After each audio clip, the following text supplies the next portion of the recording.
Hey everyone, it's Ron Milligan with RE/MAX Select here, coming to you with our latest real estate market statistics from our office here in Portland's Pearl District. And what I have for you is the usual set of weekly market statistics. This is from the past weeks, Monday through Sunday. And this is for the full metro area, the sampling that we've been taking in our office for a little over 2 years now. So we'll start off as usual with our supply and demand numbers, get into how the properties that did sell this last week performed on the market, what those numbers look like, and then we'll get into some anecdotal stuff that we've been seeing with our listings and our buyers that the agents in the office have been experiencing. So to start off with our supply numbers, the number of active listings did increase. Hallelujah.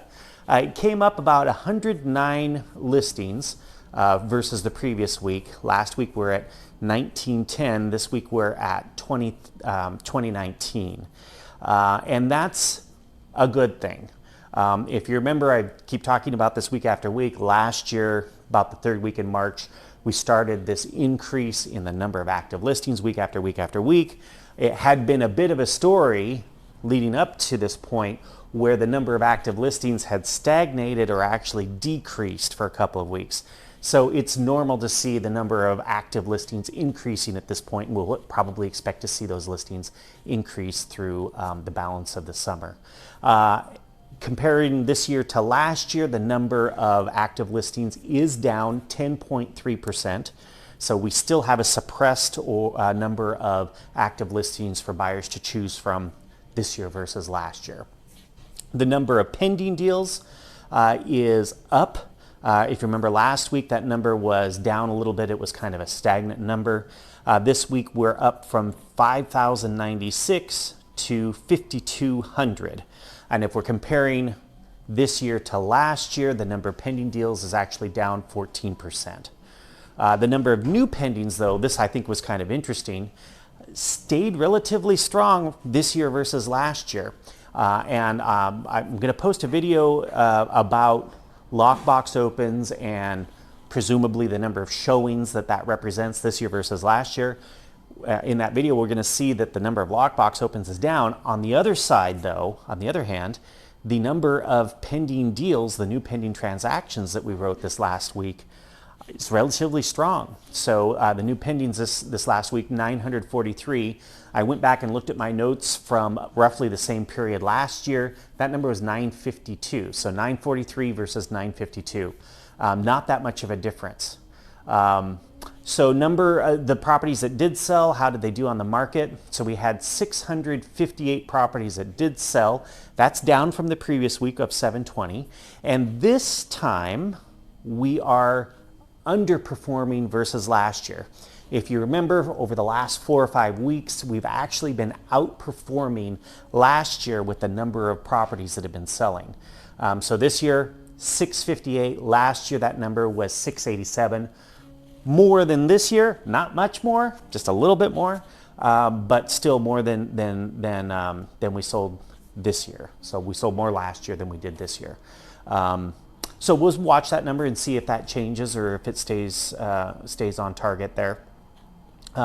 So how did those properties that sold do on the market? They spent a median of 5 days on market this year and last year. Average number of days on market was 17 this year versus last year at 22. The average list to sell price was 105.24. So you listed your property at a certain price, and on average, the properties that listed and sold last year ended up selling for 105.24% of that asking price. The average sale price was $631,869 versus last year $539,704. That represents a 17.1% increase this year versus last year, roughly the same time period. What is interesting about that is this is a much higher number than we've been seeing so far this year. We've seen kind of outliers, a number that would hit like 16% in a year. in the year-over-year average. But normally that number has been around 10-12%, sometimes even a little bit lower than that. And this is the second week in a row where we've had over 17% increase in the average sale price last year versus this year. We typically see our highest average sale price for any given year, any normal year. I don't know what normal is anymore, but in a normal typical year, our highest sale price is usually somewhere around May, and then that sale price will decrease through the balance of the year. So, we should hopefully see that number to, continue to stay kind of strong and up there as we head towards May, and then after that we should expect to see that number falling. Of course, we'll keep an eye on that and let you know if that changes at all. So what are we seeing out there on the market as agents are running around writing offers, showing houses, listing homes, and receiving offers? What have we been experiencing? And I'd say on the whole, and of course this is just anecdotal, I don't have a lot of numbers to support this, and this is just from the very busy agents that we have in our office, our experiences, is that we're seeing fewer showings. Again, really good turnout at the open houses, and fewer offers. The buyers that are out there though, you might get 2-3 offers instead of the 7 to 10 that you normally would have expected to see for a particular property in a particular price point in a specific neighborhood. You're seeing fewer offers. However, the buyers that are writing those offers are pretty much preconditioned to come in strong, with strong offers and pretty good terms. So sellers are still doing pretty well, even given the lower number of showings that we've been seeing.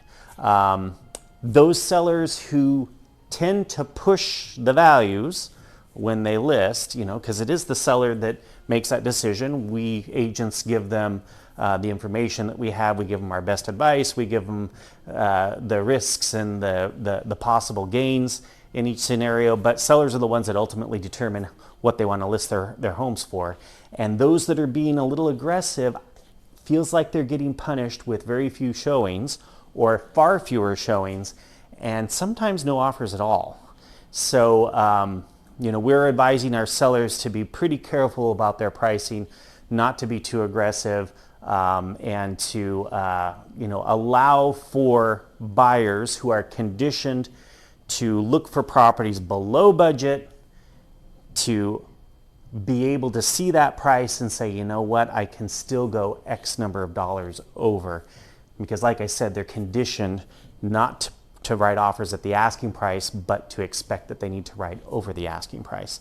And just with the higher interest rates that we've been experiencing, although it feels like they dipped a little yesterday, we'll see. I haven't seen what they've done yet today.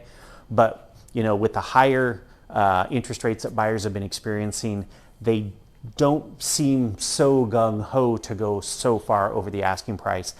Just a gut feeling, something that we'll be watching, and of course we'll keep you up to date as the numbers roll in. And of course, as I say every week, all real estate is local. If you've got questions about what's going on in your neck of the woods, we're more than happy to look those numbers up for you. And also feel free to like this video and subscribe if you like our content. All right, we'll see you next week.